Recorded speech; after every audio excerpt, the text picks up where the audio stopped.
Hello, Professor. Thanks a lot for watching this video. I've been spending time reading your publications, and I just got enlightened by some of the ideas. So I made a few things to display in the video. Hope you were enjoying What it. we are seeing right now is the emitter, which is based on a microchip system and a laser diode. And I have programmed the chip previously. However, each of the key buttons here represent a particular number. So as I press one of them, it will start transmitting signals through the laser diode. Then let's take a view at the receiver, which is also based on a microchip system and a photo detector, sensitive detector. I wrap the photosensitive resistance with a black tape so that it can only receive light from this direction, which is coming from the laser diode. It can also remove the environment interference. The digit here will show the signals it will receive. The other 4 digits here will store the numbers in sequence. Let's restart it again. As I fixed the detector and the emitter before I begin the video, so let's just see how it will work. Let's transmit 4. And then 7.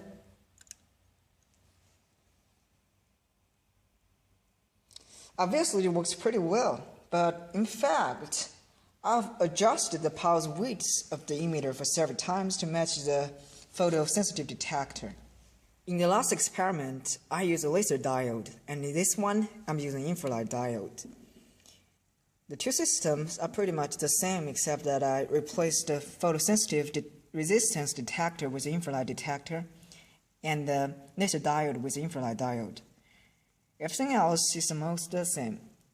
I must point out that I didn't spend much time positioning the emitter and detector because the infrared was emitted out in a cone shape, so everything is done very smooth. Let's just see how it will work. So let's transmit 3. Okay, and then 6. See, it works very well too.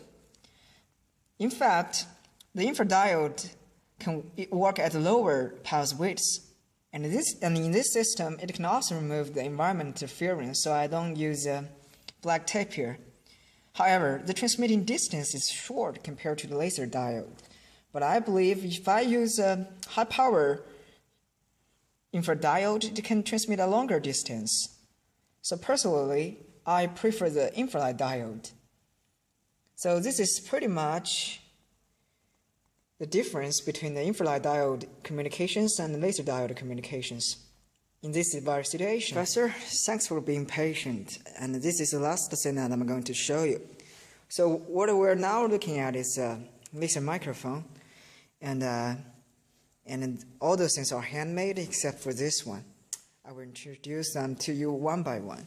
So this is the phone which will play the music, and the music signals will be input into the amplifying circuits, and the amplifying circuits will amplify the voltage, which will be reflected on the laser diode.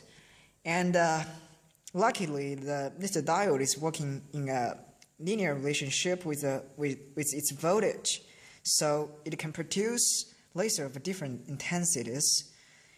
However, the laser will be received by the photodetector, and it will be reflected on the currents. As for the receiver, honestly, I have tried a bunch of receivers, but none of them work well. There's a lot of noise in the sound, so you can hardly tell that's music. So I come up with using a loudspeaker box, which is more professional. So I'm spending a lot of time fixing them, so I think I will leave it there for days. Okay, let's just see how it will work. Let's play music first.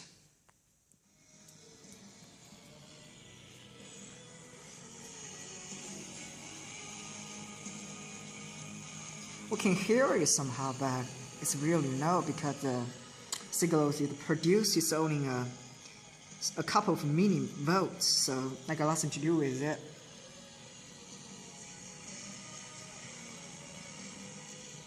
Let's just say, okay, the sound stopped.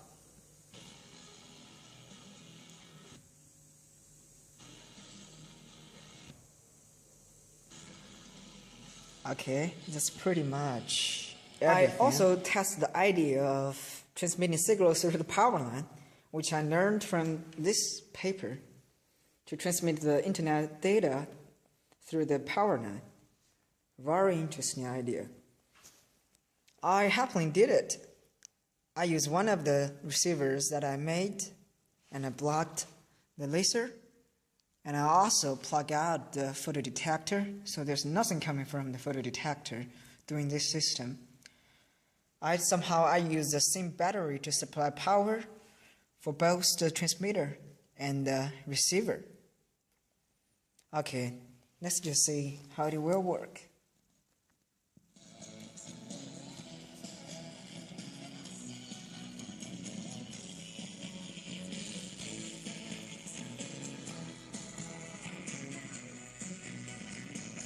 This is very interesting.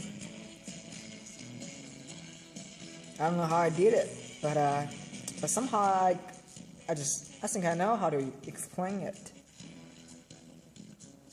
The power was influenced by the signals, amplified signals, so it was transmitted through the power line into the receiver and reflect on the outputs. Yeah, so this is pretty much everything that I want to show you, Professor. Thanks a lot for watching this video. It really means a lot to me. Thanks. Goodbye, Professor.